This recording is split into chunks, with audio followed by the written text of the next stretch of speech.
You're listening to BQN. Assimilate the audio.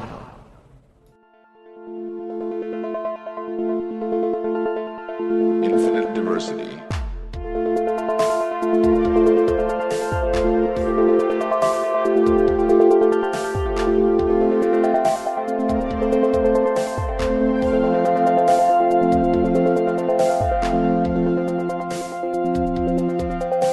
Live long and prosper, and welcome to Infinite Diversity, a Star Trek Universe podcast here on the BQN Podcast Collective. I'm your host for today, Chrissie, and my usual co-host Thad is off experiencing a bit of the Starfleet life on the Trek cruise, that lucky bugger, and other things that I'm very happy that he's able to do that, but also very jealous. And I'm sure he'll tell us all about it next week.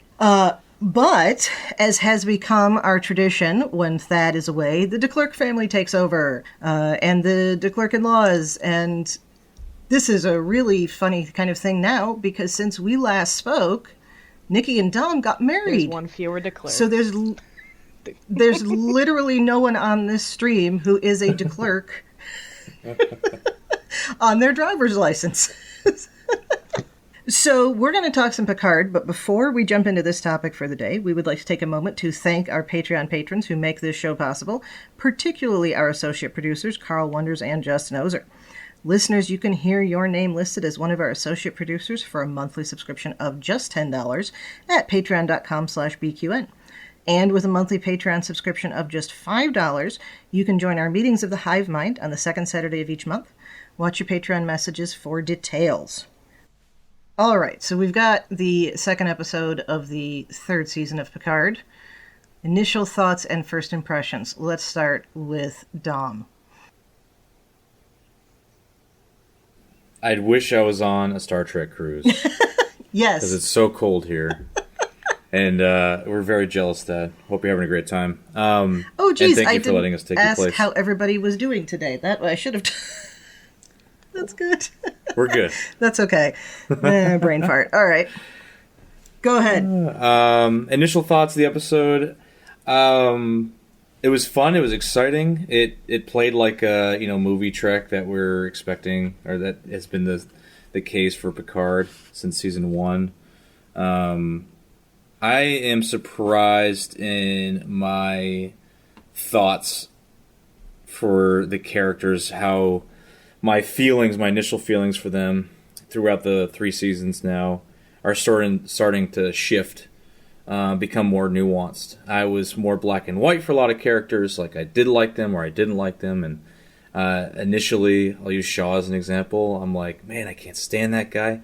I didn't like him in 12 Monkeys. It's just that maybe he's just such a good actor that I just couldn't connect with that character. But I've heard he's good at playing a bad guy. That has been... Yeah, and he is so good at it. And after this episode, I'm like, I'm intrigued with him now. Rafi, I've kind of flipped switches with. I'm not enjoying her storyline. I've always previously loved her storylines. I'm trying not to do any spoilers before we build up to it. Oh, with spoilers right off the bat. That's fine. Our listeners know that. Right? Yeah, so... Initial thoughts, loved it. Very fun, exciting episode. Great cast of characters, and it was just really good to see Picard be Picard. Not more Patrick Stewart, but, what we're used to. Okay. Nikki, how about you? I really liked it. It was chock full of little nuggets, little Easter egg nuggets. And I spent a lot of time pausing and looking stuff up, pausing, sitting inches away from the television to see what was on the screen, pausing, and doing it all over again and just repeating ad nauseum. And I appreciate the energy also that Riker is bringing to this. Jonathan Frakes. Jonathan Frakes is bringing Riker to it in the way that Patrick Stewart brought Patrick Stewart to it at first, but he brought a little bit more of Jean-Luc into it this time around. Okay. And that sounds weird, but I can explain later. And I think Dom is we're on the same page about that. Sounds like. And we got to see a couple alien races that we haven't seen in a while. Okay. And they look awesome. And those being Ferengi and Klingon. Yes, so, one Klingon in particular. Yeah, but we can get into that later. And we shall. Jay, what's your initial thoughts on the episode? I liked it. I thought it was very good. The conflict building up between 709 and Shaw is very well played out.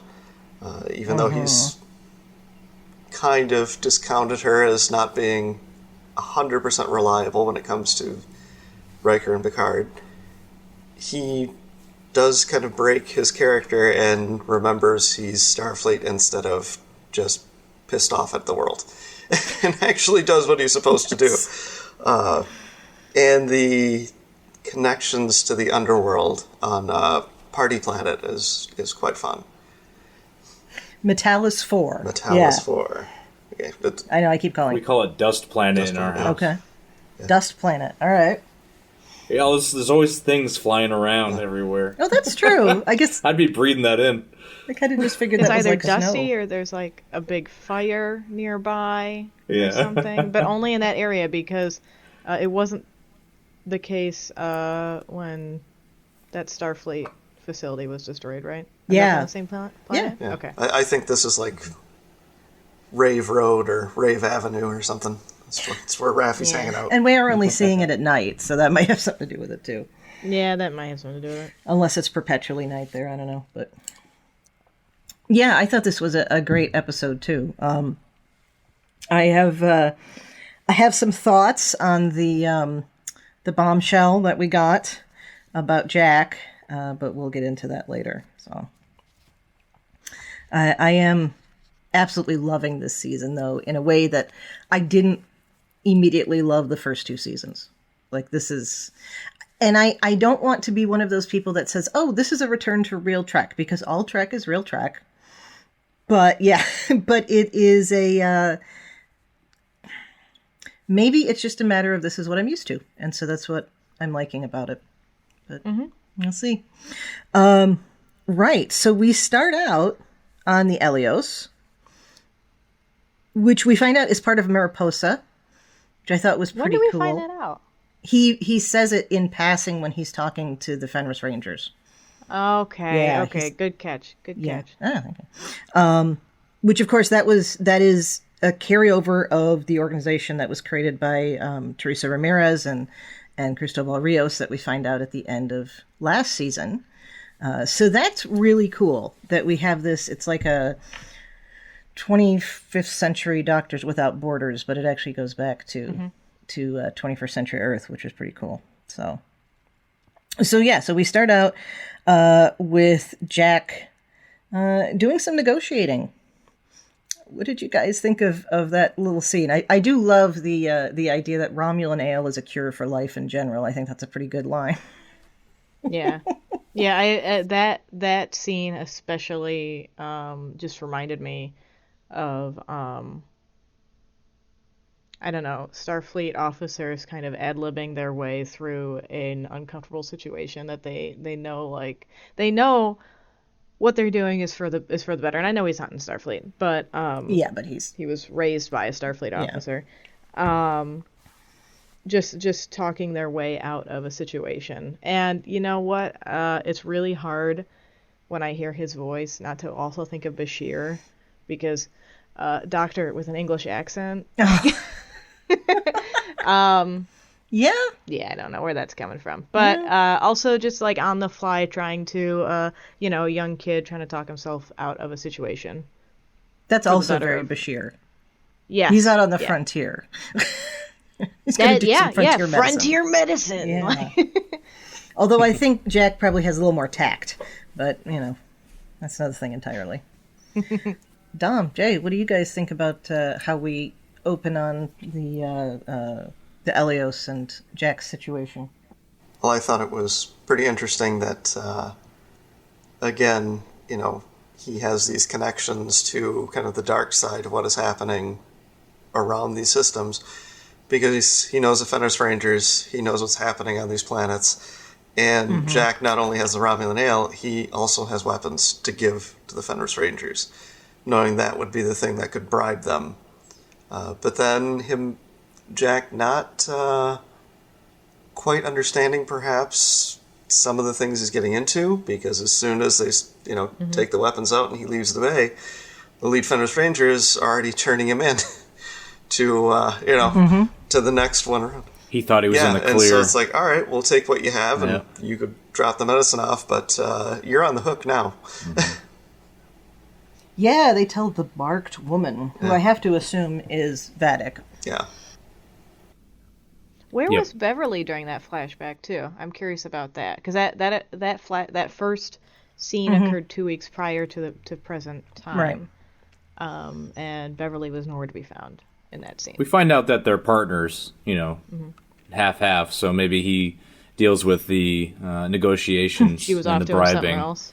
and she's off, dealing with the medicine or something. They were orbiting the planet, so it's possible she was down there already. Yeah. I wondered that too, though. That's true. Yeah. I mean, and the spotlight for this particular scene was just for Jack to find out who he was, for the audience. That's true. To get his first name. Jack Crusher. Yeah. And not that Jack Crusher, yeah. No, not that Jack Crusher. Yeah, so we have that little flashback. We get this information. And Riker immediately sees who Jack is, doesn't he? He's like, well, this is pretty obvious. I was talking to Nikki about it in our second watch through, and I'm like, man, he's just playing the role of the audience, which is, and she noted, is a classic role, which I wasn't really aware of, but I'm like, he's just saying exactly what we're all thinking, and he does it through the entire episode, saying what we're which thinking, was appreciated, asking the questions that the audience would have, kind of guiding the audience along, Yeah.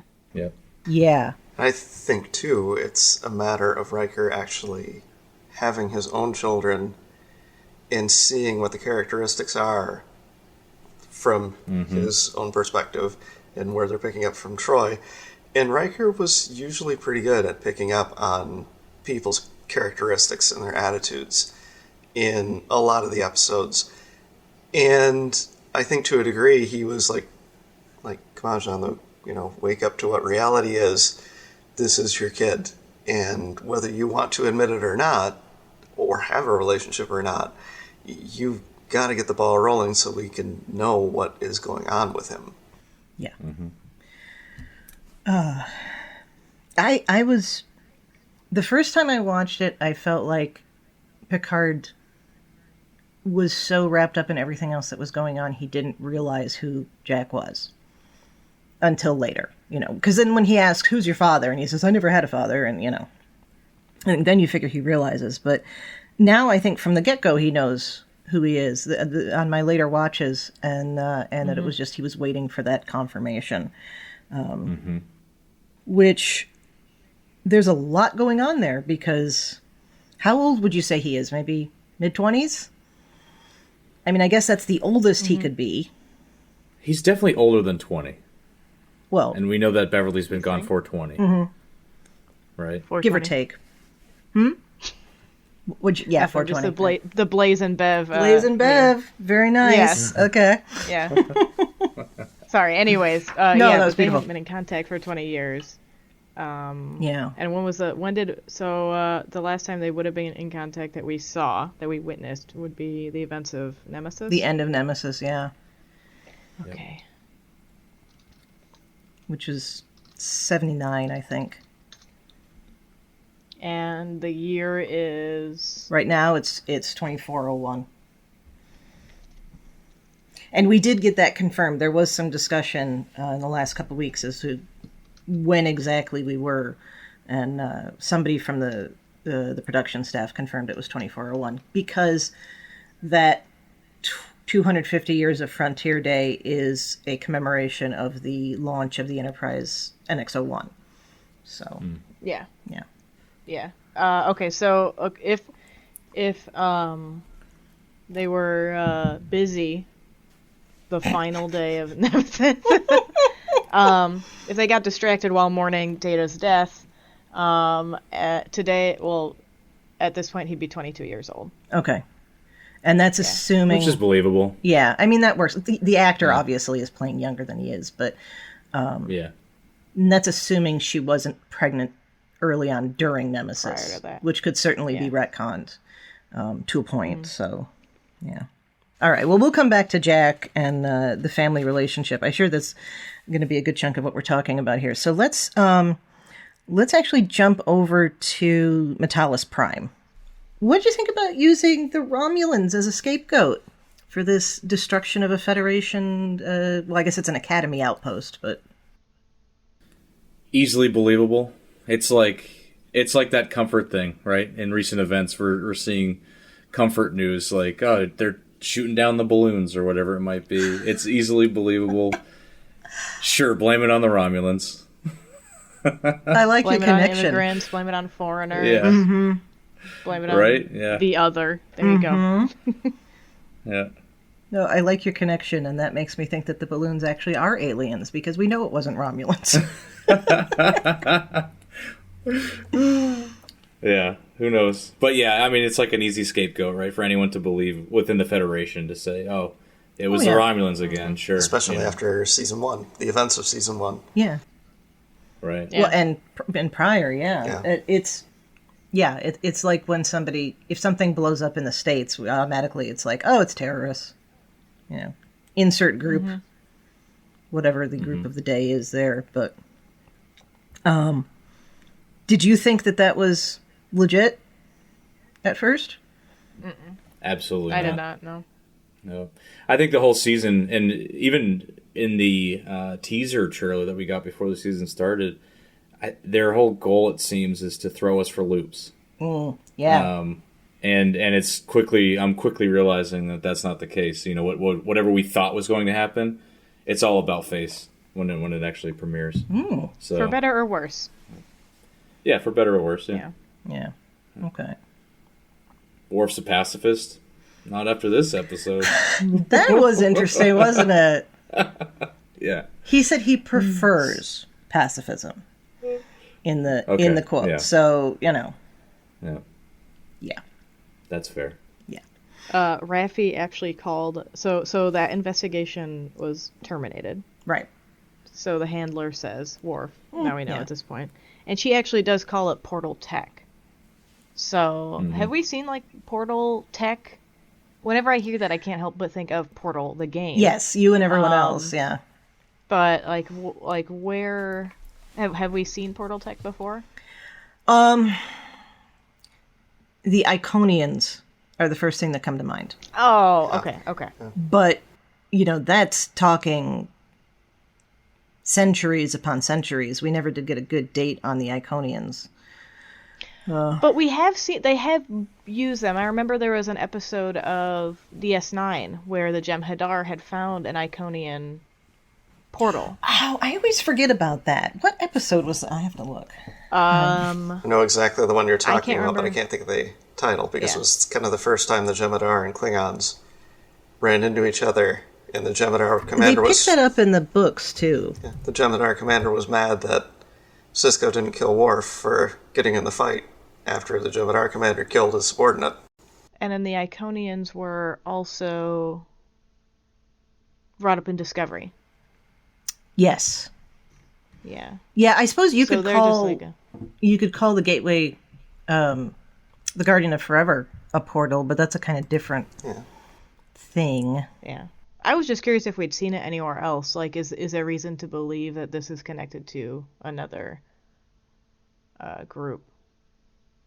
Or is there any line that we can draw? Oh, anybody else's tech? Yeah. Not that I exactly. know of. Not that I can think of. Yeah, and I was going to say this is more weaponized than I would say the Iconian version. Because with the Iconians, it's jump. Well, no, I mean, like, literally, with the Iconians, it's stationary places, and you're just jumping from one to the other. Where this, you're actually able to target a particular spot and then choose where it's going to go. Yeah.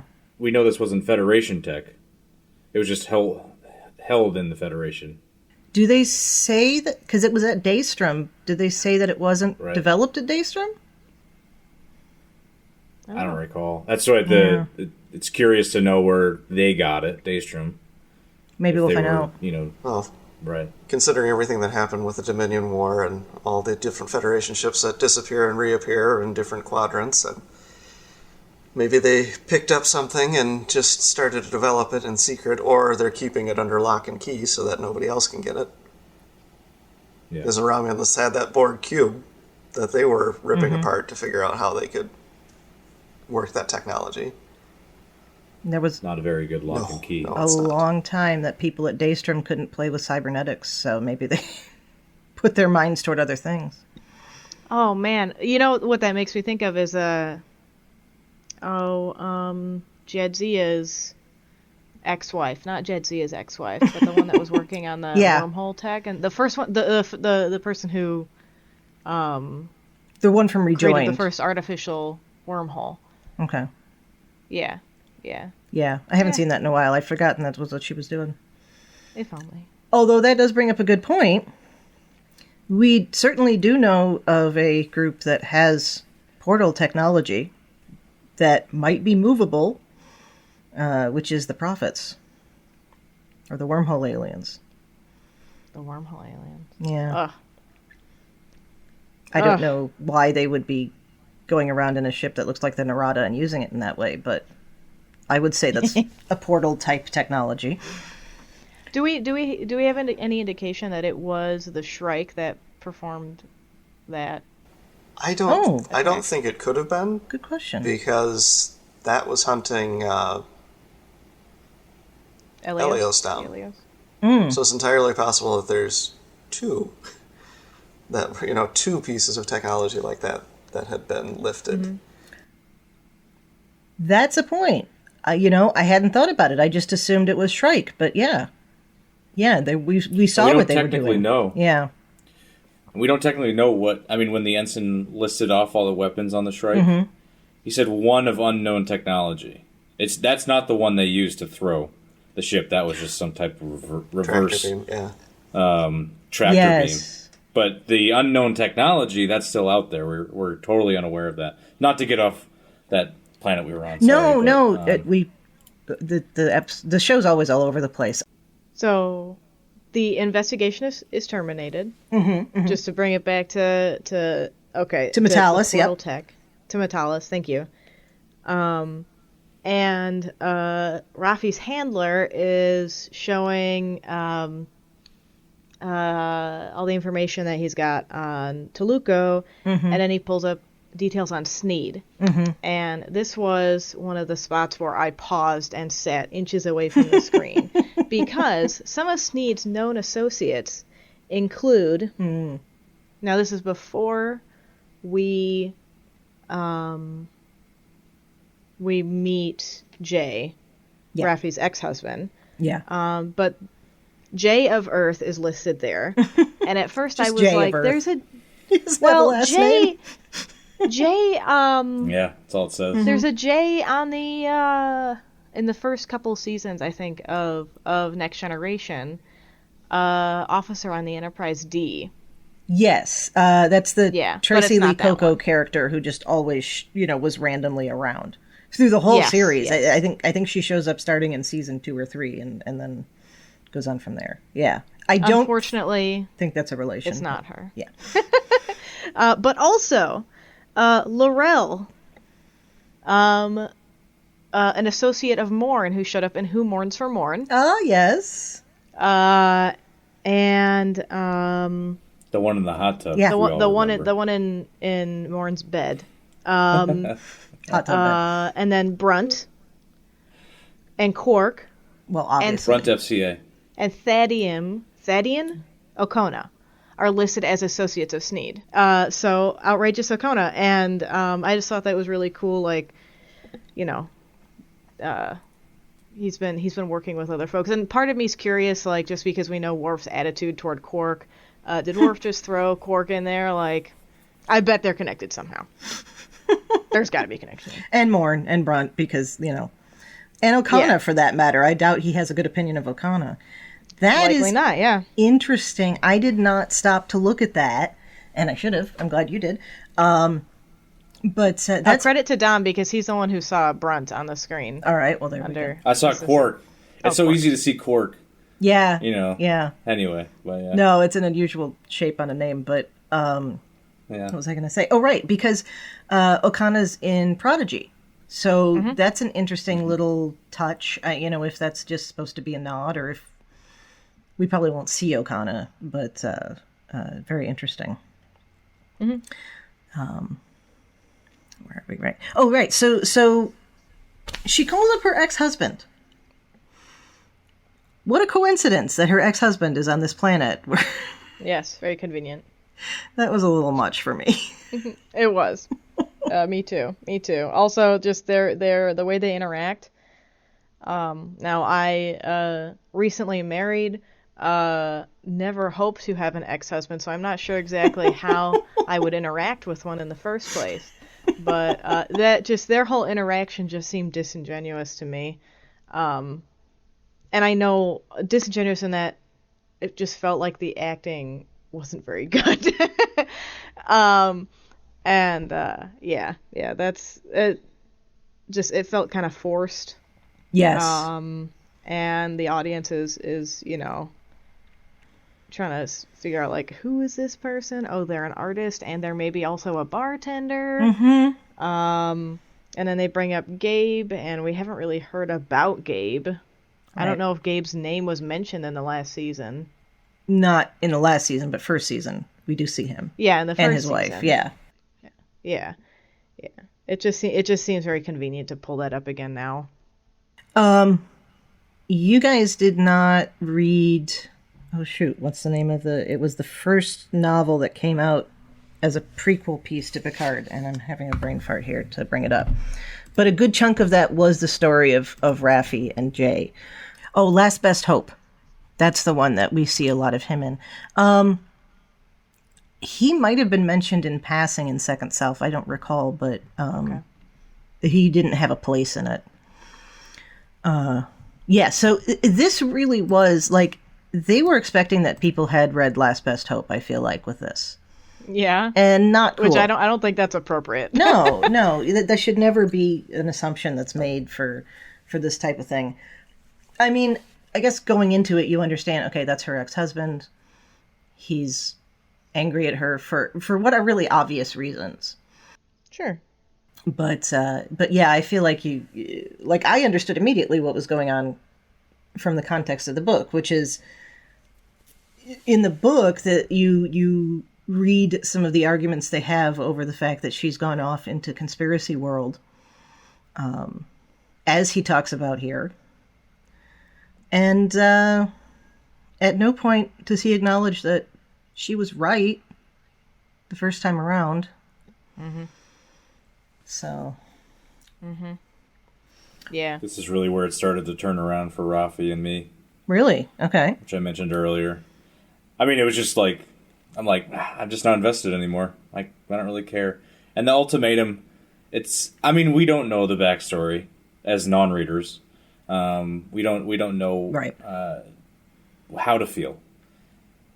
So, yeah, there's definitely history there. They portrayed that, but I just think, agreeing with Nikki, that it's just a little overacted. But anyway, not to focus on that. Oh, no, I mean, let's talk about it. It's, there's a feeling of Raffi's story getting short shrift, like, again. Yeah. Which I think has happened a few times. Certainly her relationship with Elnor did not get to be well fleshed out. This is not being well fleshed out, so, That's a good point. That's a really good point. She gets kind of... And, her relationship with Seven, even that. Oh, yeah. Yeah, which is unfortunate. When, it's not... From the get-go, like... I understand, like, her character's relationship with Jean-Luc, but I don't know. It just feels like an additional storyline thrown in just for the sake of more content. Not just in the show, but outside of the show in the form of books and that type of thing. I don't think they're thinking that far ahead, but probably I don't know. Give them more credit, but yeah. It just feels kind of ham-fisted sometimes, her storylines, like, because they don't give them the time that they deserve. Like, if you're going to do this, you know, give us the whole story, you know, out of respect to the character, because the character is good, but when we only get to see so much of it, it's harder to follow and respect the character. Yeah. Yep. Yeah. I hope we see more of him, or at least more context about him in the rest of the season, or maybe if they're going to pick up the, you know, Captain 7 of the Titan show, because otherwise, why was it him as opposed to anyone else on the planet? The other guy that she bought drugs from. Yeah. So like someone like an established tertiary character that we already like are familiar with a relationship and with them. It's I don't know why introduce another character to do something that a previous character could easily do. Yeah. A previously introduced character. And let's talk about that choice he gives her. How'd you guys feel about that? I'm going to tell you about Sneed, or I'm going to tell you about your son and granddaughter. Life doesn't work like that. No, and I think, like, go back to what I said earlier. We don't know their history. We're just told what it is, and we're supposed to feel something about it. And then to throw in the ultimatum on top of that, it was just like, it just felt empty. That's all it did for me. Okay. Yeah. Just dumb. I'd love to get a flashback on Raffi, like her life. I love That would Raffi. be useful. Yeah, Raffi and Seven. I want that again. Well, I want that again, but I also want to see her, maybe, on vacation with her family when Gabe was young. Yeah. You know? Yeah. That would be really cool just to kind of see, like, what is it that she chose. And I chose drugs instead of, because addiction is much more complicated than a choice. Yes. So I don't want to boil it down to that, but like, what is it that she and Gabe and Jay had beforehand? I just think that would honor the character and what we're seeing. Yeah. A little better. That brings up an interesting point, because and listeners who've read Last Best Hope more recently than I have will be able to correct me on this if I'm wrong, but I'm pretty sure that he left not because of the drugs, but because of the conspiratorial thinking. And where he felt like that was leading her. And I think that was when she turned to the drugs. Although I might be wrong on that. Oh, okay. Or like she had done drugs in her young years and then not when she was, happy in Starfleet with him, or however that. But I don't think those coincided. At least nothing drastic. Okay. I think. That makes more sense, because that's what he started with. Yeah. Yeah. The webs and all that, conspiracies. Yeah. I wonder if he knows that she was right. I wonder if that's open information. It probably isn't. That would not be something that would be just talked about, like in the Federation News Service or whatever. Anyway.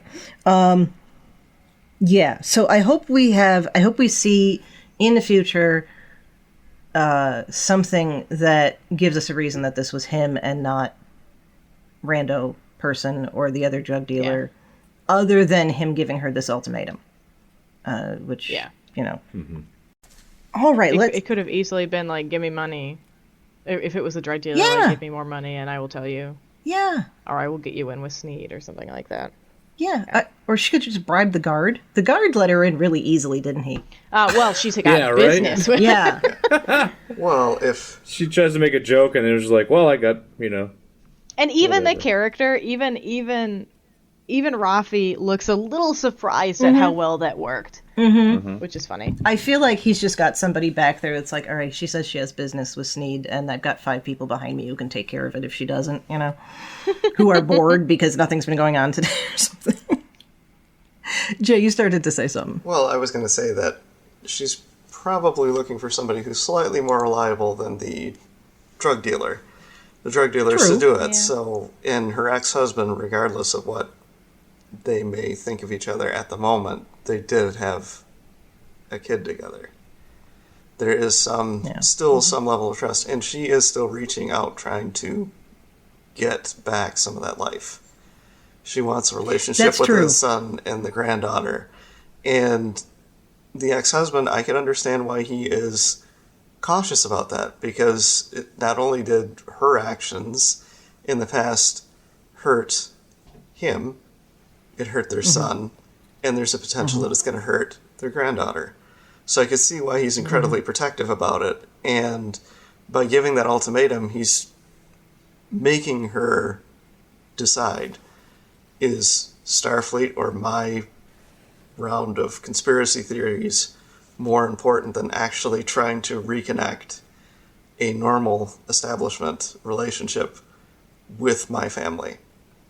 Yeah. And he automatically said, when she said, she takes a deep breath, he already knows what the answer is.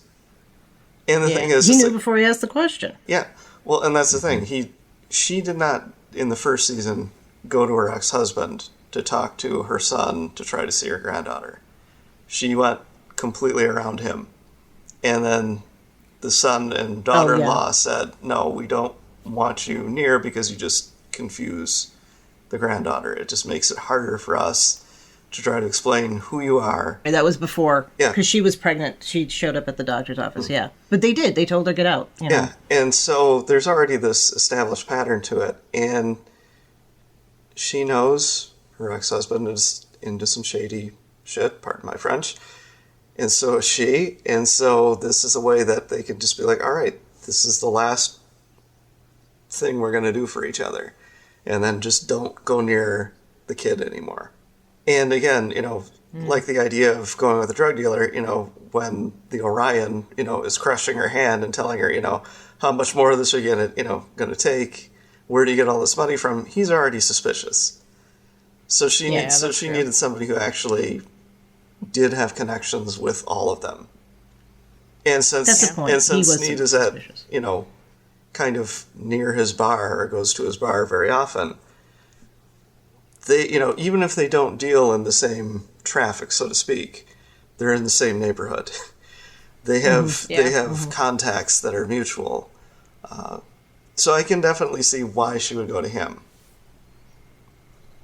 Yeah, I hadn't thought about that with the Orion. And that he was suspicious. And the guard too. If it's if she's supposed to be a junkie, the guard isn't going to let a junkie in. But if the owner of a bar that you frequent very often is telling you this person has something that might be of interest to everybody else, that's a lot more credible. Not that I have much in the way of street cred, let me just say that out loud. But, just it pops into your head, there are some things where it's like, if I didn't know who somebody was and they wanted to come in, if it was a cold introduction, I wouldn't let them get anywhere near that place, regardless of how many people were in there.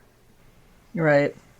So you're saying that that Jay would have said something to Sneed and his associates. Yeah, and then they would have just said, all right, let her expect her to come here, let her say her piece, and then whatever happens after that, that's that.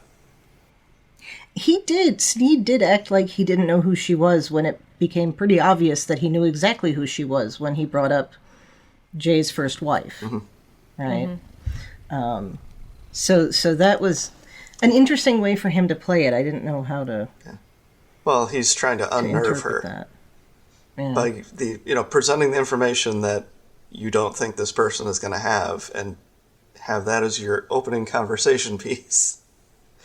That kind of throws off whatever little micro plans you might have had.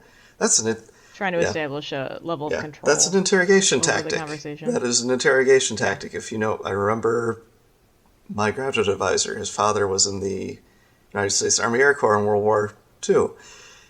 When he was shot down, the Luftwaffe interrogator started out by telling him who his roommate was, where he would go to eat, where he lived, without ever having met him. And then that established the fact that if, Dr. Johnson's dad tried to lie, he was already, that was thrown out. It really wrong foots you when you're trying to come up with a plan to resist giving more information. Yeah, minor random plug. If you're interested in World War II, read Eric Johnson's books. What We Knew is the one to go with, and that is a very interesting discussion of all different parts of German society and how much they were aware of what was going on during the war. So, yeah, shout out to Dr. Johnson, who I'm quite sure does not listen to this podcast, but You never know. You never know. He'll appreciate somebody buying a book, so He's retired now. He's got time on his hands. That's true. Yeah, and of course, Raffi goes in there pretty confident that her cover story is going to work until the guy's head comes out from behind the couch. Yeah. Mm-hmm. So Sneed knows she's lying the whole time. Yeah, and again, what's one of the first things that he does after he goes through the process of introducing her to herself is he has her take the drugs. And then he's talking about how she, this is a mind razor because it feels like a razor going through you. It's not just potentially an illicit drug. There's the entire possibility that there is something there to force her to actually tell the truth. Or tell him what he wants to know. That is interesting because she does pass out. Mm-hmm. She pushes through for a few moments, but she does pass out, and I wonder if that's... Yeah, it seems like that would not... I have very, very, very minimal experience with illicit drugs, but... Well, he makes the point of saying that, you held out longer than I expected. You must have been something really good when you were at your peak. So it's like, this is, again, he's used to doing these sort of things.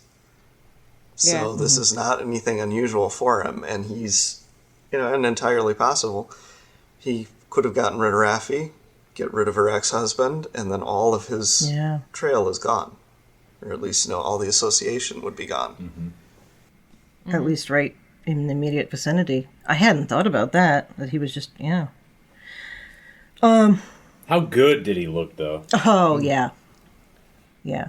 I thought he looked like this new Ferengi makeup looks awesome. Far more comfortable than what we saw in DS9.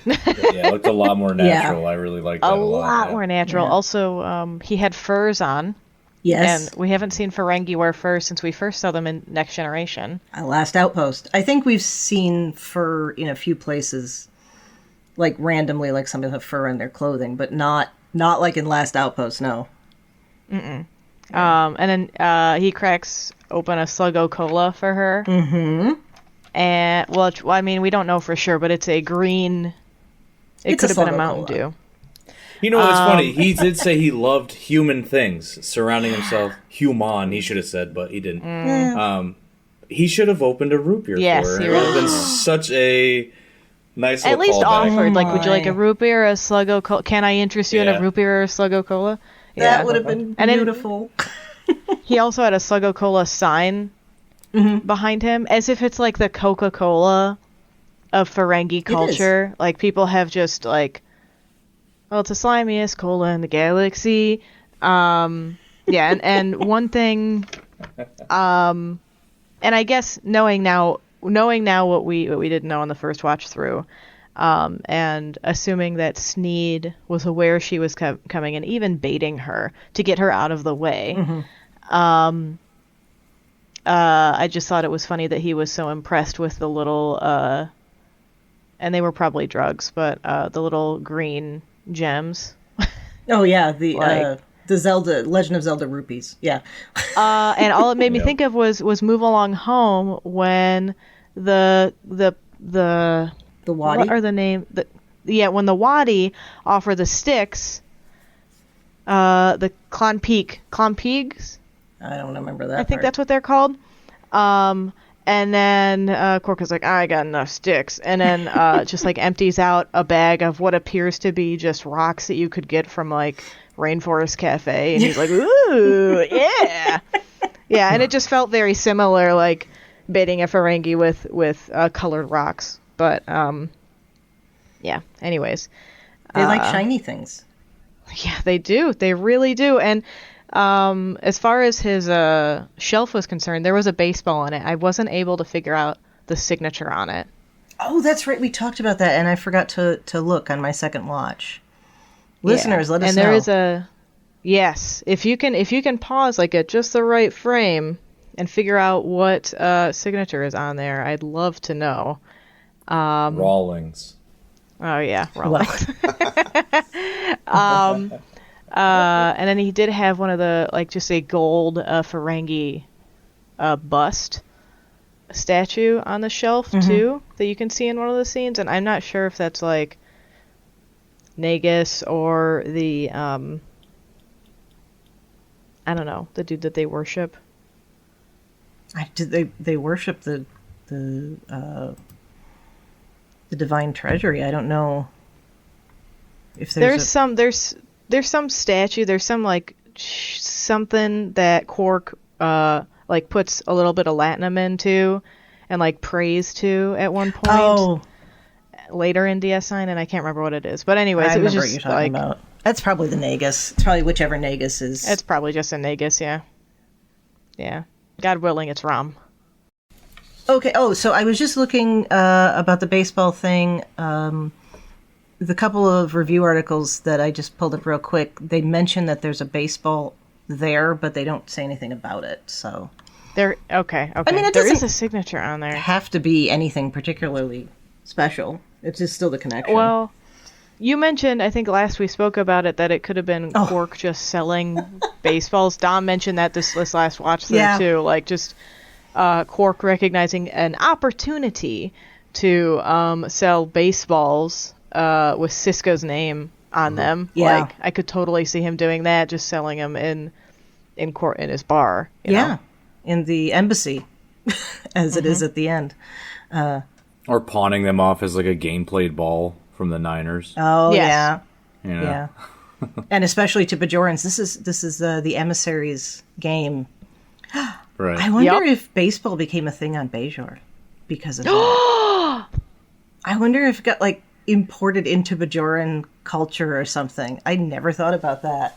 Okay. And what's the name of their baseball team? The Prophets? Well, I don't know. Yeah, you don't want the Prophets to lose. Yeah. The Prophets also know whether or not they're going to lose. Well, there's lots of interesting animals on Bajor and all that kind of thing, and I'm sure they like we do, I don't know, I can't think of a city name on Bajor. What's the name of the capital? That's bad. I can't remember the name of a city on Bajor. Okay. Anyway. I just know Rakantha Province. Yeah, okay. So the Rakantha... And Decor Province. The Rakantha Tigers or something or whatever. The Rakantha Farmers. Yeah. Anyway. Terrorists. The Bajoran terrorists. Well, I did see that he had a hand grenade in his collection as well. Yes. That too, yeah. World War II era.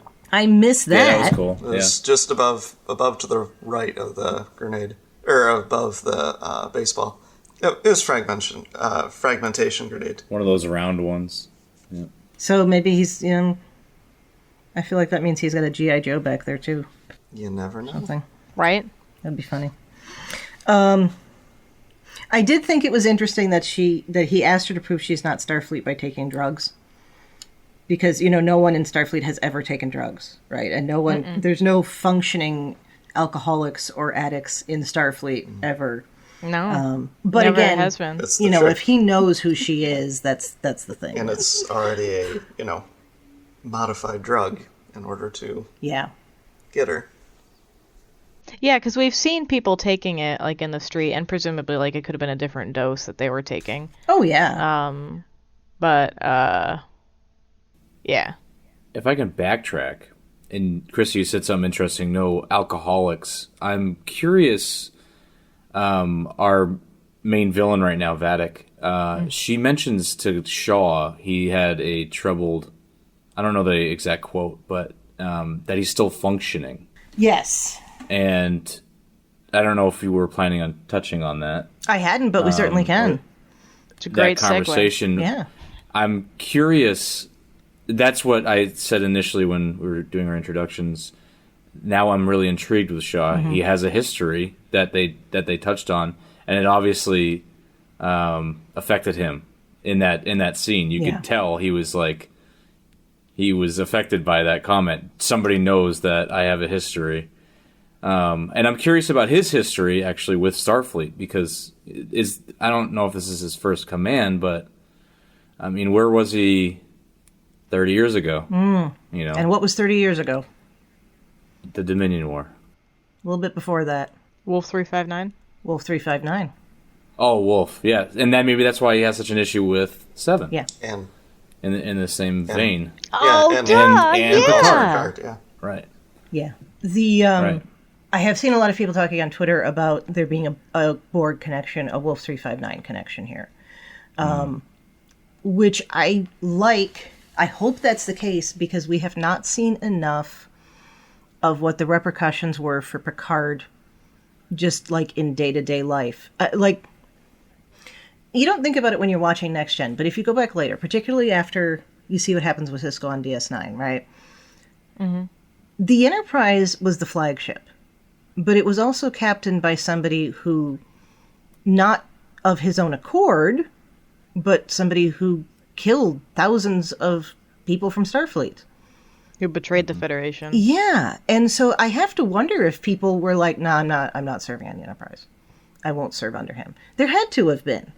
And we just never heard about it, as we wouldn't, because, you know, that's our hero ship. But I think there's a lot of fallout from 359 that we never heard about.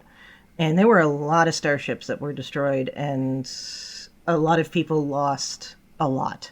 I've used a lot. Mm-hmm. I would say, too, that just from looking at it from a military history perspective, with Wolf 359, any of the survivors who would have been left most likely would have been scattered to the new ships that were being commissioned in order to fill out command roles.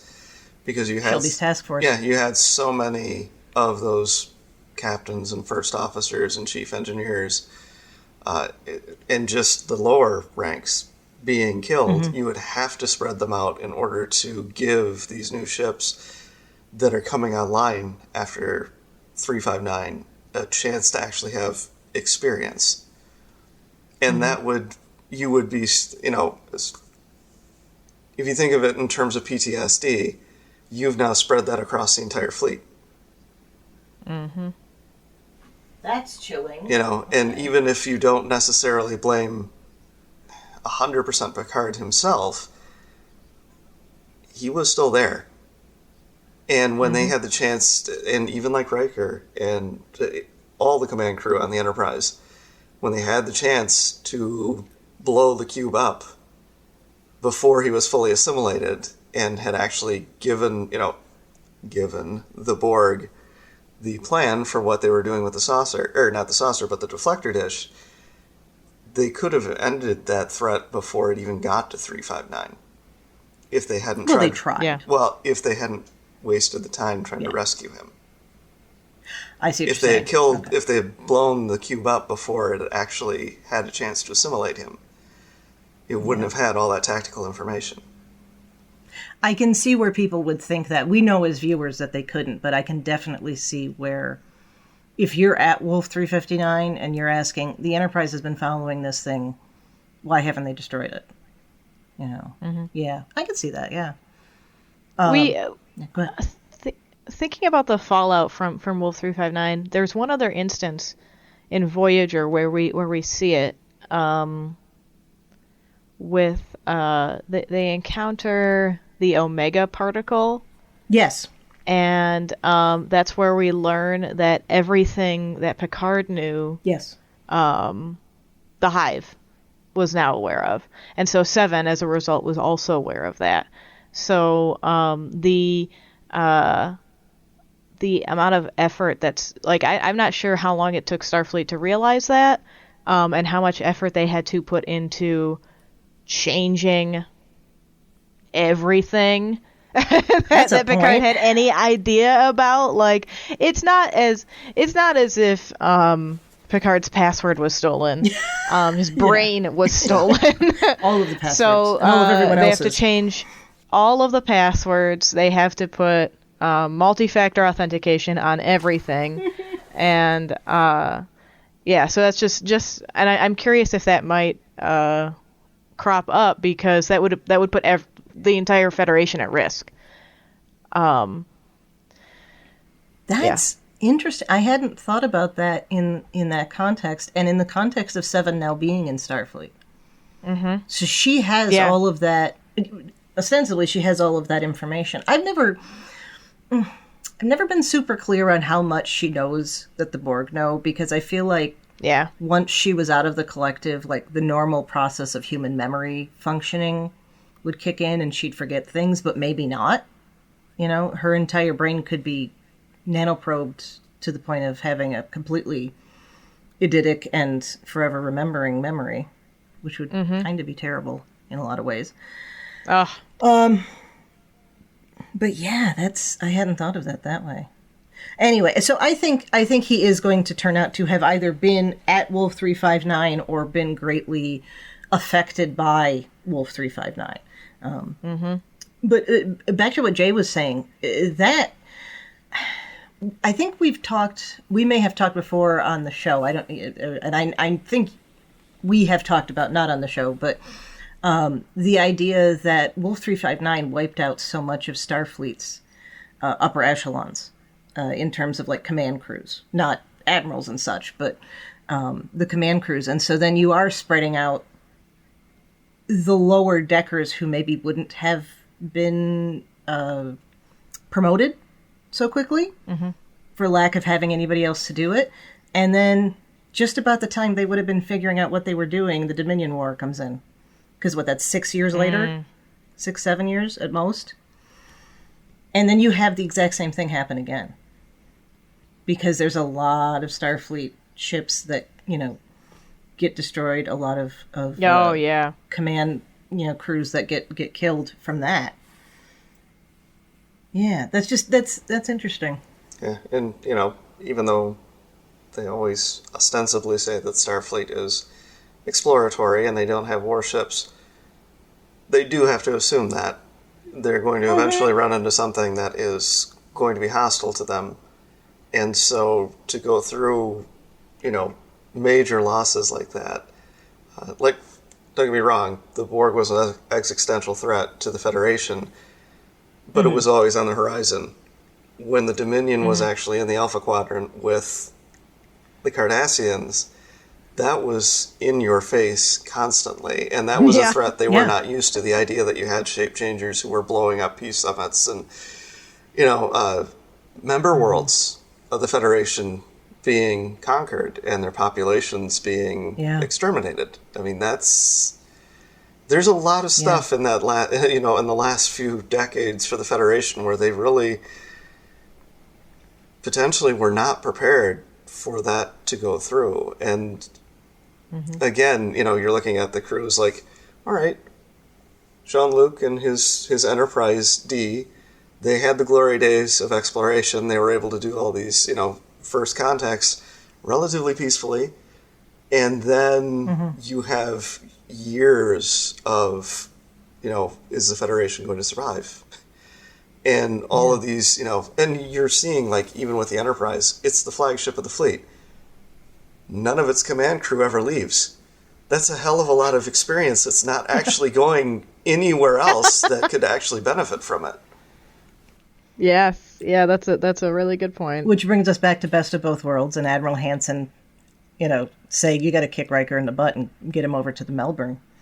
And then, okay, so I was just, like, this was becoming a, let's talk about Best of Both Worlds for a moment, but, no, I brought it up. I was re-watching it, half-watching it, because that's one of the things that I'll throw on when I'm grading, because I know it so well, it's just background noise, right? And for the first time, this time when I had it on, I thought about the moment when they get to 359 and Shelby's naming off the ships and she pauses and then she says the Melbourne and the camera goes to Frakes. I always read that as I could have been killed on his face, you know? But for this time, it occurred to me it might have been, I could have saved them. Yeah. And I had never gone there with it. And now I think that's probably the thought, I don't know. If I ever get a chance to ask Frakes a question, I'll have to ask what his thought process was behind that. But yeah. Right. So we're on the Titan. Shaw, anything else about... We get back from the Borg. Well, we'll get back to Sneed later, Sneed. Right? Well, we can talk more about Sneed. What were you going to... Oh, well, just that, how it wrapped up. Oh, right, yeah. Oh, we can't forget about that. No, we can't. Yeah. Let's talk about that, and then we can really focus on the Titan stuff. Klingon music. Worf shows up. Yeah. Sneed loses his head. I don't think we've had a decapitation on Picard on any Star Trek before. I don't think we have either. Didn't we get that on screen? Didn't we get that in screen. season 1 with Elrond? Oh gods, I forgot about exploding exploding head guy. Exploding head guy and the guy that yeah. was harassing Picard, and then Elrond came and killed him. Oh gods, decapitated yeah, him. season 1 of Picard. Oh, yeah. Yeah. Okay. But rather ironic All that, right. Sneed's head can now be mounted on the wall or put in a glass jar like the Orion. They're matching. Well, you mean the Klingon? Or not, No. you mean the Romulan? Yeah. The guy the one whose head he had? Mm-hmm. Okay. Yeah. Yeah. I'm curious how satisfying it was for Worf to cut the head off of Ferengi.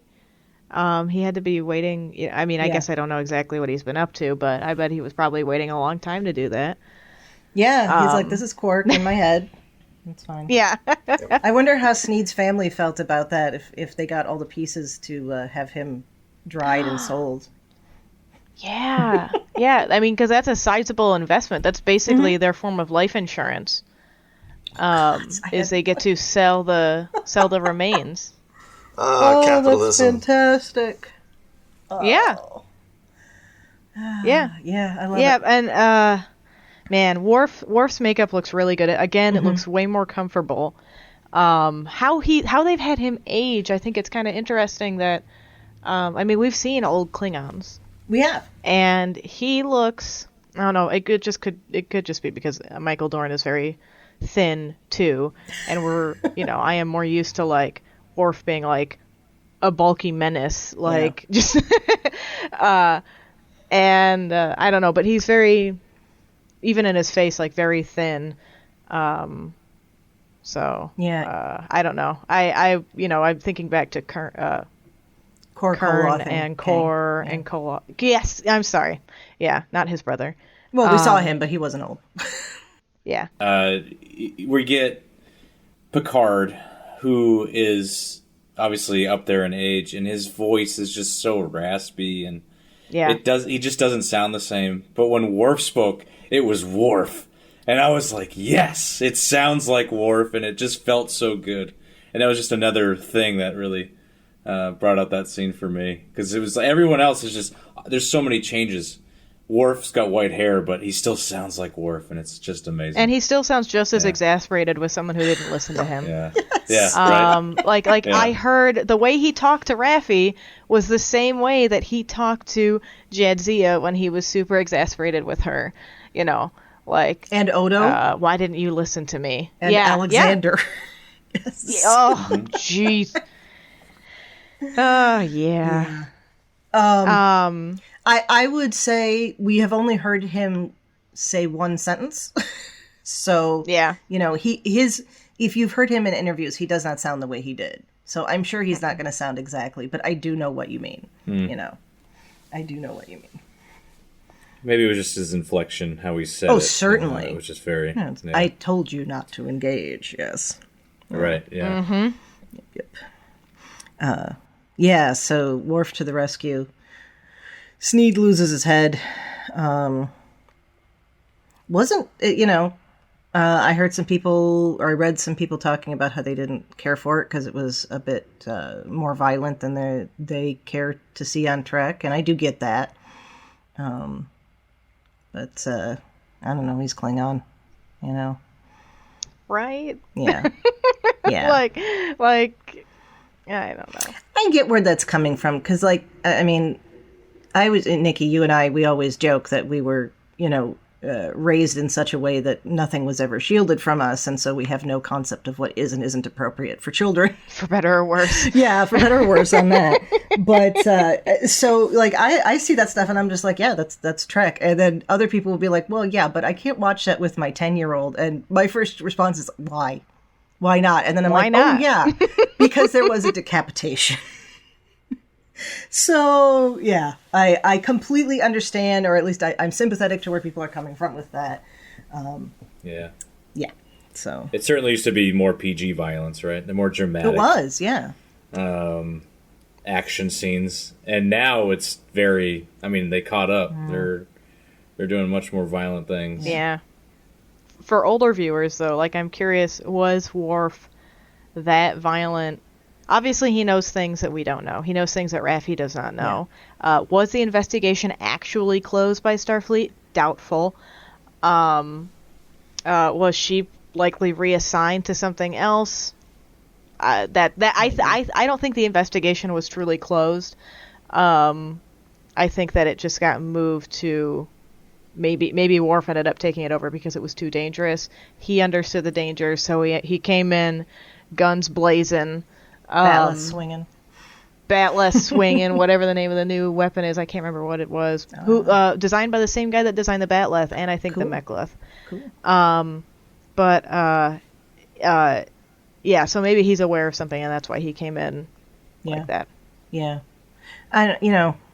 Thinking about it, I guess we could have seen him kill Duras, right? We did see him kill Duras, but we did not see Duras. We can imagine what that looked like, but we didn't actually see it. So I get that. You still get the feeling of the violence without the visual. So, I mean, it's George R. R. Martin saying like people would rather, see an axe in a skull than two people making love on screen. They feel more comfortable with that, and I guess that's not like you can't draw a direct line between that and Star Trek, but I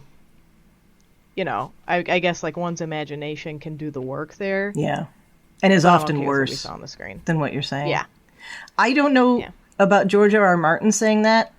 I do know that George Carlin has said things like that. So I don't know if you mixed up your Georges. I'm pretty sure George R. R. Martin said that. Oh, I'm sure he did too. That goes along with what he's saying. But I just, for a moment, I thought you had confused your Georges, and that made me laugh. No, it was George R. R. Martin. I can describe an axe entering a human skull in great explicit detail, and no one will blink twice at it. I provide a similar description, just as detailed, of a penis entering a vagina, and I get letters about it and people swearing off. Yep. Okay, well, Carlin had a bit about the same idea. That checks out. Great minds. Yeah. All right, the Titan. Well, the few moments on Crusher's ship and then the Titan. So they get the shuttle gets destroyed. Yeah. And the shuttle is named Saavik. I did not catch that. I thought that's really cool. You did. Who? Oh yeah. Who we I found out through Memory Alpha. That Saavik was the captain of the first Titan. According to, and I know, it's according to a social media companion account to Star Trek Picard, which totally sounds like BS. I think they're just doing it to honor Christy Alley. It could be. Oh, probably. I didn't think of that. Because she just recently passed, back in December. So. But you know how like the Star Trek on Plus Instagram account will post like logs from characters, personal logs from characters. So I'm curious if it was something like that. Maybe. But yeah, according to Star Trek Picard logs, Saavik was the first captain of the Titan, which makes me curious: is there also a shuttle named after Riker? Not until he's dead. I mean. I assume at this point that Saavik is dead. I mean, she'd be almost 300 now, if she weren't. which I suppose is not unreasonable for a Vulcan, but maybe, let's say, until you're retired.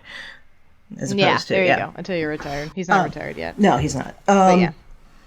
That also, now this, I don't recall if this was on the show or if it was only in the books, but all of Riker's shuttles on the Titan, he got to name all of them, and they were all named after jazz musicians. So Shaw coming in and having new shuttles named after important people in Starfleet is just another example of him wiping out all of that doo-wop you had in the computer, or however he said it. It's not doo-wop, but... so, yeah, that's really cool that you caught that. That would be awesome. I love that. Also, naming after artists or even, like, instruments. The shuttle trombone. Like, can you... I don't know. Anyways, I digress. That's good. That's beta canon, though, that the captains get to name the shuttles when they get to bring them on. So, right. So we got Picard and Riker and Jack. We find out his name on the Elios, and of course, Crusher's in the med pod thingy. And we establish that they are looking for Jack. Okay. And I did love the whole thing about how he put up the transport inhibitors, and then that almost prevented them from getting out. That was a beautiful. That almost killed them. Yeah. Yeah. Why do you think they want him? I mean, it's Vadic wants him. Okay. Do you think Vadic is working? Well, there's for the somebody? bounty. One, yeah, and two. How many of those bounties do you think are actually legit? I imagine that any of the forces that... So Jack is an untrustworthy character. He's willing to lie about anything to achieve the Mariposa's goal. Just helping people. And in the flashback at the beginning of the episode, he talks about how they were going to send medicine down to the people that were being killed to just clear out an area for expansion, I believe, by the ruling class, I'm assuming. But if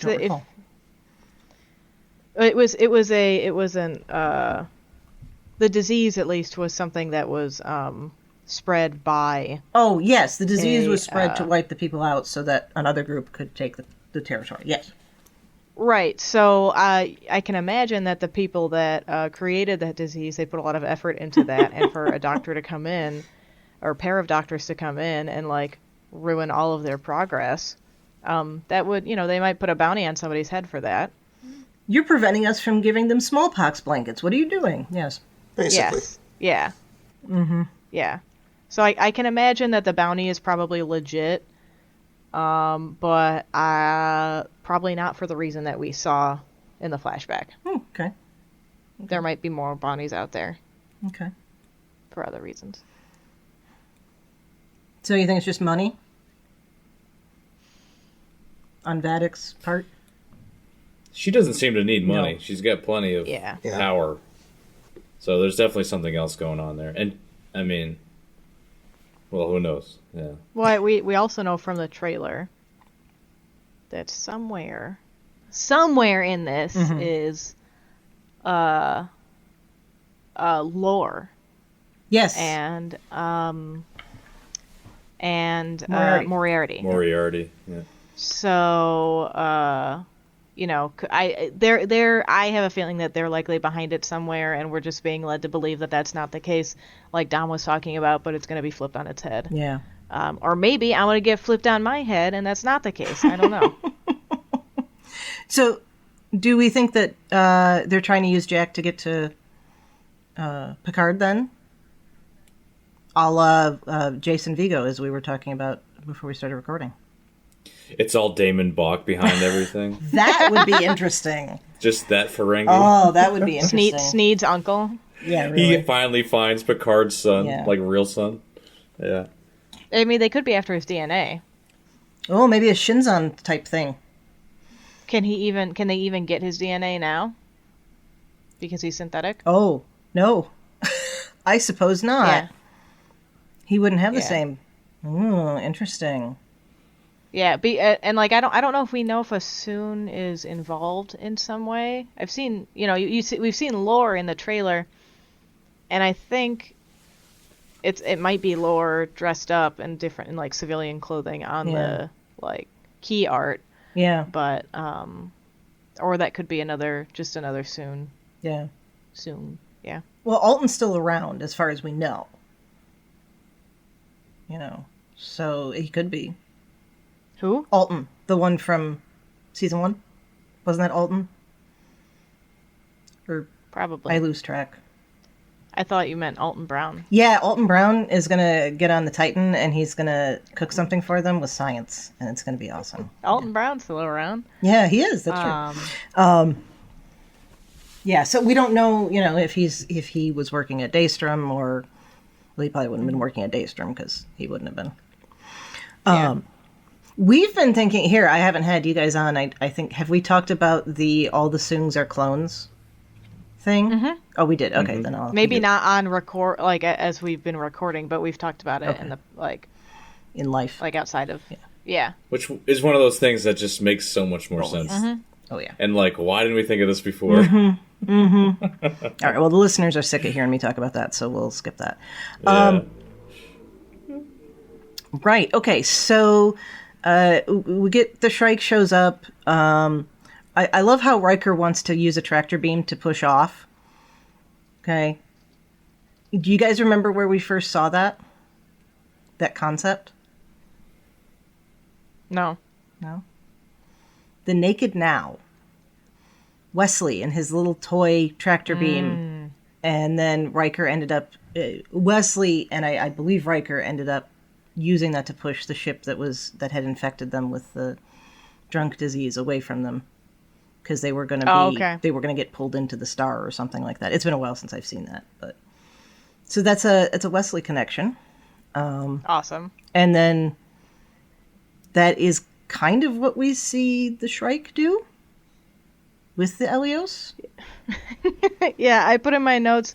Vadic's ship specializes in yeeting things across space. Like, that's perfect. And I appreciated LaForge's perspective on it. Oh my god! And what she said about how any laws of physics can be. I can't remember the exact quote, but my father always told me that. If my father taught me anything, it's that any law of physics can be broken by some other law of physics or something to that effect. Mm-hmm. Yeah. And Shaw's just frustrated because he's surrounded by the history of Enterprise. Oh people. My god, he is. That man knows how to play exasperated. I mean, that was beautiful. Like, he is on the edge of, if one other thing happens to me, I'm just gonna shoot myself out an airlock instead of dealing with it. Yeah. That's where I think he might have some alcoholism. We were talking about that earlier. Right. That's how we got to talking about the Borg, and I was going to say that. He does drink that wine very easily. In the he previous brought the cup episode, with him out the door. Yeah, but that might not be the kind of functioning he could be. Yeah, this is the reason I brought up the Borg 40 minutes ago or whatever it was. That could be trauma that would leave him non-functioning, as opposed to. But I think there's probably a touch of substance abuse there. Yeah, self-medication. That's a good way to put it. Yeah. Really quick about Vadic and the Shrike. Yeah. I had to look this up because I'd read an article about it before. But the woman that plays Vadic is Christopher Plummer's daughter. Yes, Amanda Plummer. Which is freaking really cool. awesome. Yeah. But also just Shrike, the name. I always like to look up the names of the ships. So like Elios, I looked that one up this last time we watched it. Greek God of Mercy, of Clemency. Yep. You can probably expound on that, or maybe did in the previous episode. But the Shrike is a bird whose nickname is Butcher Bird. Butcher Bird. Really? Yeah. I meant to look this up before we started recording. I'm glad you did, because I didn't get a chance. They're a little friggin' sparrow-sized bird. Tiny bird. that impales their prey on spikes. What? Yeah. Oh, wow. Yeah. Yeah, they will use barbed wire or just thorns and impale their prey on spikes, which is a kind of exactly what the Shrike is doing now. She's putting them in the position. She's backing them into a corner. We've been backed into a corner in space where there are no corners. Yes. Yeah. Yeah. So it just I like that name. And she is the marked woman. That's my guess, because at the beginning, when we see in the flashback, the guy from the Fenris Rangers says, "Tell the marked woman we found him." So that's... And she does have scars on her face. Yeah.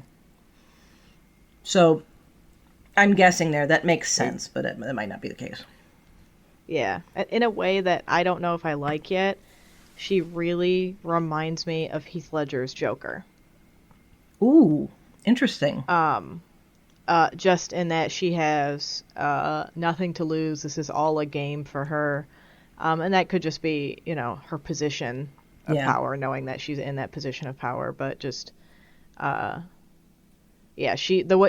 way the actress is playing the character too, just kind of giggly and like chase after them, like or follow them, like it just she kind of really reminds me of Heath Ledger's Joker. Okay. I'm hoping they throw in a chair spin and her saying "the game's afoot" at some point, just just as a nod. So she is wearing leather, and as we all know, Star Trek loves its villains in leather. Yes, that's true. But Chang, General Chang, what was the name of that movie? The Undiscovered Country. Thank you. Yes. All right. Yes, lots of Klingons in leather, lots of squeaking leather. We get that again with her. Squeaking leather. Like, yeah. And she's a smoker, which is not something we have seen often on Trek. At all. No. Rafi did smoke in the first season. We saw, and that was likely part of her substance abuse. Yeah, because she was smoking like, what was it, snake weed or whatever the hell that is. Space weed. Yeah. I'm actually trying to think. The only other people that I can think of that we see smoking on screen are the people in the Roswell base in Little Green Men. Which that just sets the scene because it's the 40s, so of course they're smoking. So I'm wondering how that's going to play out. I do think she's got an awesome lighter. That is a really cool looking lighter. Yeah. But yeah. Jay, what do you think about the Shrike and Vadic and what her intentions might be? Well, as we go a little bit further in the episode, when he has Jack Crusher's record and he goes through the list of all the different aliases and talks about all the different things that he's been convicted of, it's like, there may be some legitimate... He's not been convicted of accused. But having so many aliases, having so many different crimes being thrown your way, so to speak. And we saw at the beginning, he was willing to grease the palms in order to make sure that the things worked through. How many people has he screwed over? In the course... Yeah. In the course of these things. Yeah. And since a lot of it is outside Federation space, the idea that there are bounty hunters is not unusual, that they would be, operating there. And like with the Shrike, on one hand, it reminds me of the Narada from the JJ verse, because of the the horns at the front. It looks like looks like a rhino beetle. That's what it looks like, really. The bug with the horns sticking out of the front. Yeah. With 3 horns instead of 2. Yeah. Mm-hmm. But in this case, looking at it, it's like this is somebody who also knows who Picard is as well. And she's like, I'll lower my shield so you can actually see what we're working with here. And it's like, yep, it is a warship versus a refitted exploration ship. And you're in trouble. Big time in trouble. So maybe it's just personal. Could be personal. It's a lot. Yeah. I mean, he does... It's theft is one of the things. Organized crime on Andoria. Terrorism on Bynarr. Like, terrorism on Bynarr. How do you... What is that? What is that like? How do you terrorize Bynars? you throw in a 2. Or a 3, because it's Bynarth 3.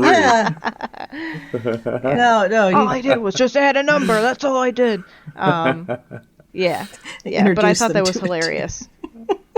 Yes. Yeah, introduce them to a 2. That's terrible. Isn't that in Futurama?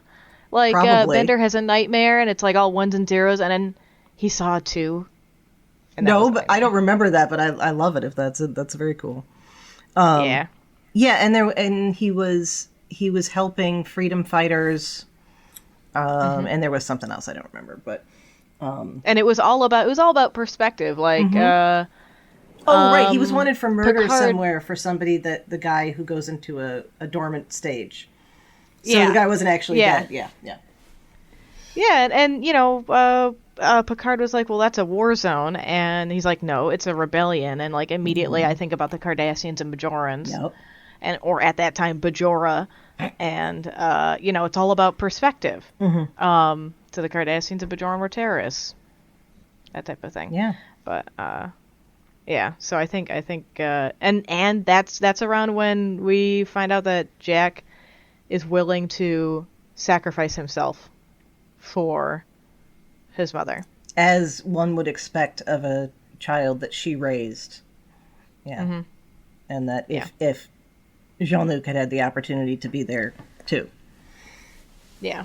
It also is very similar to what Picard does in Nemesis. Or not Nemesis, Insurrection. Where he's willing to take the captain's yacht loaded with weapons to help the Baku, and he's willing to let the Enterprise and the crew leave when he's throwing away his, potentially, his career and his life in order to do what's right, so... Yeah. To help his lady friend. Well, there's that. The young planet. But there's freedom fighters too, or whatever, however you want to put it. With Jack though, I think he knew that Picard was his father. Yes, I think he does too. Beverly was very open about that, and so for him, it wasn't just saving his mother. And although we saw it in his emotion, I didn't have a father. It was also saving Picard too, and giving them an opportunity to be together again. Yeah, maybe. Correct. Yeah, maybe. Because maybe Beverly still got feelings for Picard. I think that was very evident in her face. Yeah. I wrote down that it's evident that he knows who Picard is because he asks him if he's planted his roots in his vineyard, and nothing's changed in 20 so years. Uh-huh. But I don't think he doesn't know who his father is. I think he doesn't want to get into that because there's no point at this point because he's going to break out of jail and go give himself over to Vadic, and that's going to be the end of it. Because it's already the end of the road for him. Yeah. I thought this was interesting. The random thing that occurred to me as we were watching this. And I don't remember if I brought this up on last week's episode, so listeners, if I did, sorry. So Jack is something that you hear people who are named John called. Jack Kennedy, right? And Jean in French, of course, is John in English. So in a way, you could see that he's named after both his father and the elder Jack Crusher. Maybe I'm thinking like that. really Nikki and I hard. talked about that. Nikki, she asked, how would you feel if your son was named after your baby mama's ex-husband or late husband, not ex-husband. And I'm thinking, I'm sorry, late, yeah. But I was thinking, I'm like, well, Picard and Jack were best friends too, and I think Picard would really, I think he'd be cool with naming his son Jack after that same person. I do too. So, yeah. Also, as far as we've been led to believe, Wesley is not going to be in this season. Right. But I friggin' hope he shows up now. They did it Because to us last season. they did it to us last season, and you know what? He I'd lied be totally to our cool if faces. they did it to us again. In Chicago. Yeah, he did. He's a liar. He's a liar. And at the premiere, I can't remember what it was, but he was at the premiere, I think either in London or New York. He was there, and Patrick Stewart asked everybody in the cast to stand up, and he saw Frakes asked him to stand up because he didn't. Because I read that he did a blog talking about that. Yes, he did, and he was talking about how the level of connection and how Frakes was the father that he didn't necessarily have, among many father figures in that show, truly. Mm-hmm. But yeah, so I have a feeling that he's probably going to show up at some point. I hope so. I really, really hope so, because you can't bring back the old bridge crew, including his own mother, on the show and not bring back him. You know, well, I would say the same thing about O'Brien, but we know that that's probably not going to happen. Well, he's got more storyline than just having been the helmsman and the transporter chief for the Enterprise. So, you know, he's doing other stuff. He does, but like I think Wesley deserves a moment to be a big brother. Yeah. Wouldn't that be cool? Wouldn't that be so cool? That would be fun. Oh. And that would be a lot nicer than when he meets his little brother in the books. Because that's just sad. How did that go? Well, he meets him in the midst of the Coda trilogy when everybody's dying, so there's this absolutely spoilers, listeners, sorry. There's an absolutely gut-wrenching scene where he's talking to Renee. That's what they named their son in the books. And he says something to the effect of, "You were never meant to be." And it, you know what? Just talking about it raises the hair on my arms right now. It's a beautiful and gut-wrenching scene because in every timeline, there is no timeline that Renee exists that is a legitimate timeline. Wow. Yeah. So it's just Anyway, yeah. Riker's funny in this, like we were talking about earlier. You know, that whole like, do the math, Jean-Luc. You don't see what I'm seeing. There's no resemblance. Okay. Which I love. Something seems very familiar. What is it? So I was listening to a recent episode of All Good Things this morning. Shout out to All Good Things listeners. If you're not listening to All Good Things, you should be, because it's all the good things. Anyway, and Mark and Kelvin were talking about Children of Mars and the first season of Picard. And Kelvin made a comment about how the Riker should have broken the law to save Thad, because it was just a matter of getting the positronic whatever was needed to save him. Mm-hmm. And as I was so that was in my head, and then as I was rewatching this afternoon, I'm thinking, if Riker and Troy could have found Beverly, she would have done it. Yes. She would have had the information to do it. She knew the positronic elements of data well enough. If she didn't, they could have grabbed Geordi. And so I wonder if there's any animosity there on his part, that like, here, if you had not disappeared, my son might still be alive. Because I would have had somebody that I could call who had that knowledge and could do the whatever surgery it was illegally, you know. Just a random thought. I don't know. That is the tech that would have saved his child. Their child is what ended up, giving Jean-Luc new life. That too. And as of now, we know that, like, they're having a fight. Yeah. Deanna and Riker. Well, yeah. Or she and Kestra and him. Yes. Yeah. Yeah. So what do we think about how Riker just goes and wakes her up? Because that's very old school, next gen, because it's just like, oh, he's unconscious. It made you stabilize. We're like, oh, whatever. He's rips the rips the IV out of her arm. Carries her to the bridge. Wake up! As he's shaking her in the elevator. He's like, I need you to talk to your, baby daddy and get him to realize that. Mm-hmm. That doctor didn't put up a fight. The Trill doctor. Still sedated. And that was it. Yeah. Trill doctor and Orion nurse. I love it. I love how we're seeing more diversity in the Trek. Me too. Yes. That doctor could have been the bouncer in Sneed's bar. What? Huh? It was the same principle. Just like, go on through. Yeah. It would have been funny if they just placed the bouncer as the doctor. Well, you think whatever. They might have a little bit of security just in case, like in the med bay. Yeah, you'd think, because harboring like a known fugitive. Yeah, and this person, well, I don't know. Yeah. Maybe, but that's right.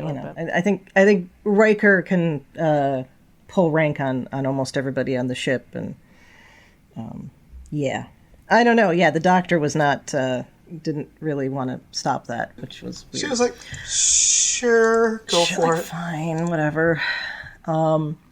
Right. Okay. Do any of you read microchecks on Twitter?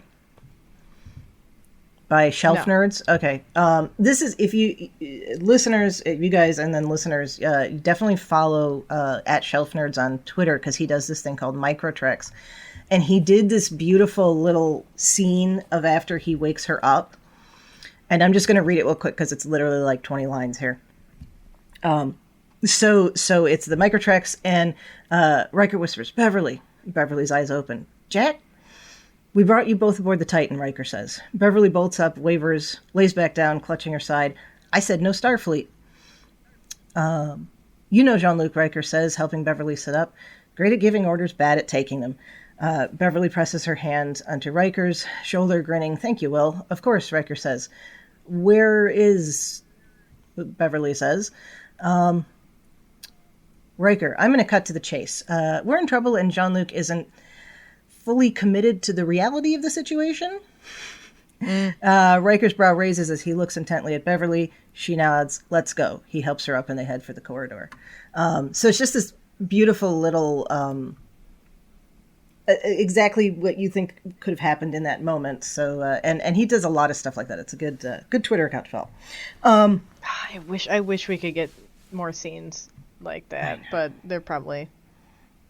Well, that's intentional. And yeah. I'm looking at this this account, Shelf Nerds, and it's like conversations between Data and Jesus, conversations between Tuvok and Garrick. Yeah. Yeah. The conversations between various crew members and Jesus is really interesting. He was just putting those up this week, and the one with Seven is like is good. Is good. If you're coming at it from a believer standpoint, it's really good. Anyway. So Riker drags half-dead Beverly onto the bridge, and then they look at each other, and he's like, oh. Picard's, I guess I have to do something about this now. Yep, he went from passive to aggressive. And he was like, just forget Shaw, forget everybody else here, I'm the Admiral. Yeah. And then he just took over, and that was the end of that. Yeah, he pulled rank, and...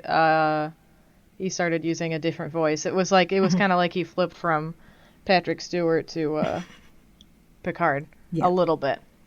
I think. How do you think Shaw feels about that? Because he just kind of like whatever. Picard pats him on the shoulder. Yeah. That was such a respect, though. Yeah. That was such a sign of respect for him. Like, okay, you get it, and now we're doing the right thing. And I think kudos to Shaw for stepping into place there and saying, well, we're in it now. Let's do it. And Picard was just like, "Yep, thank you for understanding. Mm-hmm. This is how it's going to work." And I think that's was one of those things that really flipped the switch for me with Shaw, because when you guys were visiting last weekend, I was like, I don't like that guy. Oh, I don't either. But man, I'm so much more intrigued with him now, and appreciate that character. I think for what he did, his actions spoke very loudly for me. Mm-hmm. And I think he realized whatever he wanted to do, he was pretty much cut out of his own command. Because his first officer isn't going to listen to him. His navigator isn't going to listen to him. He's been overruled. Pretty much. And I think he just... I think to a degree, too, he went from whatever his grudge was before he went in to rescue them to the idea of, okay, we're actually in this... we should probably all be on the same page with it. Yeah. I also think there's an element of he now has a CYA. Mm-hmm. Yeah, because if the ship gets destroyed under Picard's command... Picard pulled rank on him. Yep. And so then he's like, you know what? I'm just going to go with it. It's not my fault anymore. And whatever happens from here on out, it's on you, Admiral. Yep. So I think there's an element of he understands that there's more to this than he realized, but I think there's also the element of like, screw it. This is just what's happening now. Yeah. And he did stay engaged. He did. I mean, he even said to to 7. No, we're engaged now. I'm curious. Let's do it. Let's figure And it out. That did surprise me, yeah. Well, after having the, other ship yeeted at you and having your, your saucer section kind of racked up a little bit, as well as your warp nacelle, that kind of, it's like, well, this person's not really playing anymore, so we should probably do something. And I think you realized, too, that everything was kind of like, where he was talking about how, when you guys were, going through the galaxy and blowing through all the regulations and everything, it worked out fine for you. I think you realized that, well, I guess I'm on this adventure, too. I mean, they survived all this time, and they kept blowing things up, purposefully or not. Yes. Yes. Mm-hmm. Yeah. All right. Anything else we want to talk about with this episode? I must say the Inception bugles every time the Shrike showed up was a little... Yeah. I was like, okay, so we're either going to have the ship fold itself like it's origami and it's going to reshape itself, or there's going to be Space Godzilla, and that's what we're hearing is that instead of the Shrike. It was right okay, but it was just one of those things where it's like, okay, we get it. It's a dangerous ship. It's much bigger than the Titan, much more powerful. I'm like, having flashbacks to the Narada and also Shinzon ship versus the Enterprise E. I'm like, yeah, okay, we get it. It's a warship. We get it. Yeah. Yeah, the blah is a little bit much. Although I am appreciating the wide angles on the ships in general. Like we get just they were used as like establishing shots in Next Gen. Yeah. Like just like, we'd see the ship and then we get the personal log or the captain's log or whatever to catch the audience up. Yeah. But we didn't see a ton of that. We haven't seen a ton of that, but I just feel like it's a return to the appreciation and respect of and design of the ship, when before it was a model and now it's a digital model, but it's still a model and it's still freaking beautiful. I was joking with Chrissie about that when Riker and Picard were going to the Titan when it was in space dock. I'm like, so are we going to get like a 20-minute beauty shot here, or are they going to speed this up a little bit? But don't get me wrong, those are the very beautiful ships. Even for the, again, I'm not cutting Shrike down. That's a cool ship, but it's like, I almost think that there's going to be the Phantom of the Opera as one of the operators, and just got an organ behind him, and he just plays for dramatic music, for the dramatic moments. I kind of hope we lose that over time, that we don't have to have that constant sound cue. Just like a menacing sound, like, oh, we are supposed to feel this way now. On my first watch, I felt like it reminded me of the V'ger noise. Yes. But then on my second watch, I was like, why did I write that down? Because it's not nearly as much as I But it's felt that, like that note coming in. Yeah. Mm-hmm. I can see that. Mm-hmm. Dom had a couple things with 12 Monkeys. I don't know if you want to mention. Oh, yeah, you had mentioned about the actor. It was... Well, yeah, so I believe it's Aaron something. The guy that played Sneed was the main character in 12 Monkeys. Same with Shaw. And all these connections are on IMDb, too, I noticed afterwards. And the drug. What was it called? The drug that I don't remember. Rafi used. I just called it the eye drug. So. Shoot. It's not Shred. Razor. No. Yeah, I thought it was Shredder. Yes, it was Shredder, because I thought I made a connection to the Ninja Turtles in my head. Yep. Ripper? Yeah. Ripper or Razor. Something like that. I forget what it was exactly. That's what they called the when they went back in time, because it felt like you were being pulled apart and then put back together in the show. Great show, by the way. I totally recommend it for everybody. Splinter. And if you like Shaw as an actor, you're going to like him as a bad guy in this one. Splinter. Okay, and I went from one character on the Ninja Turtles to another one. That's good. I guess you want to watch Ninja Turtles. Yeah. Yeah. It works. And then that character's name in... Oh, yeah, the connections. So the aliases that Jack Crusher had was James Cole, who's the main character in 12 Monkeys. Anyway. Oh, there's a whole bunch of connections. That was a nice little connection. Cool. Yeah. All right. Well, final thoughts, baseless speculation, baseful speculation for next episodes? Well, I can't wait for more Worf. More Worf for sure. Yeah. Very, very excited about that. I can't wait to get a close-up of the insignias that he has on his, what's Baldric. it called? Thank you, yep. Baldric. I can't wait for a close-up on those because I in all the scenes in all the pictures, promo images that we've seen, I can't tell if House of Martok and Moog are on there. Probably. I can't tell, but I hope they are. At least one of them. I also want to see, with Worf, where he's saying Starfleet cancel the investigation, if he didn't feel there was a reason to go to that planet, why would he have saved Raffi? Exactly. Yeah. That's why I think that they didn't cancel the investigation. Or he's acting on his own. I was going to say, or they did and he doesn't care. I was going to say, we know Worf operates outside official lines sometimes when he was on Deep Space Nine pissing Odo off trying to do his job for him. And then Odo laid down the law literally of all the times that Worf screwed up on the Enterprise. Like, wow, thanks for that reminder. Yep. Yeah. I also think Worf was a lot closer to Raffi initially during the investigation anyway, as her handler. I don't think he was off somewhere else. I think he was very, very close. Oh, you mean just observing her, physically I think so present? Too. Yeah. He'd have to be, I guess, if he got there that quickly. Right. Yeah. Yeah, I hadn't thought about that. I hope we see Geordi in the next episode. I don't know if we will. Yeah. I don't know. How is Frontier Day is coming up, right? Right, it hasn't happened yet. Okay. I don't know. I mean, we're gonna get a little cat and mouse. I think of the nebula. Yeah, they went into the nebula. I don't know. Probably. Unless Geordi's in the nebula. Yeah. I don't know. My wish list would be to see. Hey guys.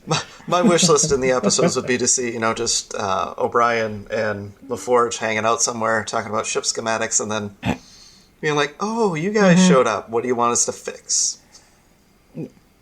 Yep. What did you break? It would be cool in the Fleet Museum, just as to see one of those friggin' O'Brien statues. Yes, that would be funny. Even in the gift shop, Yeah. It would be even better if they snuck one of the Playmates engineering sets into the background if there's a gift shop at the, or the Playmates bridge sets from the 90s. Oh my god. You never know. Yeah. That would be fun. You never know. Well, on that note, I'm so glad we have to do this again. I'm just going to go around the screen here. Dom, if people want to continue the conversation with you, is there somewhere they can find you online? On Instagram at Dom_Virginio, V as in Victor, IR, GINIO. All right. Nikki. It would be on Instagram, Nikki Zebra, NICKIEZEBRA. It is a private account, so you got to request to follow me and see pictures of our dog named Nog. All right, Jay, and a lot of our listeners also listen to our History with the Szilagys, but just in case they don't, where can they find you online? You can find me on Twitter at JasonDarkElf. All right, and in addition to here on Infinite Diversity, you can find me on the aforementioned History with the Szilagys, which is usually twice weekly, but our schedule has been ridiculous lately, so sometimes it's only been once weekly, and we're working on that. I'm also happy to chat about our shows in the BQN Collective on Facebook, and I'm on Twitter at the Goddess Livia, that's TheGoddessLivia, where I tweet about Star Trek history and leftist politics. And please don't forget all of our other great shows on BQN, like Galaxy Class, All Good Things, Union Federation, What's the T-Bev, Mickey's Marvels, and the recently added Trexperts Quiz, which if you have not been listening to, that is so much fun. Unlike most of what we have on the network, that is not safe for work, but definitely worth listening to. We try to keep it PG, but Trexperts, it's too good to bleep. And then exclusively for our Patreon members, there's It's Green with Mark White and Amy's Math Moment, and History with the Szilagys announcement. Exclusively for the Patreon members, we are going to be talking about the episodes coming up, the 4-episode Mel Brooks History of the World Part 2 that's going to be on Hulu. So that is going to be just for Patreon members. So if you want to hear us talking about Mel Brooks and this wonderful satire that he does, picking up from a 43-year-old movie, become a patron. Thank you very much for tuning in to Infinite Diversity. Thank you to Zach Tripp for the wonderful theme music and Mark White for the awesome show art. Please subscribe in your favorite podcast player, and don't forget to rate and review us there as well. And if you'd like to reach out, you can find the network on Twitter at BQN Podcasts, or our show specifically at IDIC Podcasts. You can also talk about any and all of the BQN podcasts in our Facebook group, the BQN Collective. When you next hear from us, we'll be talking about the third episode of this third season of Picard, called 17 Seconds. Until then, we bid you peace and long life.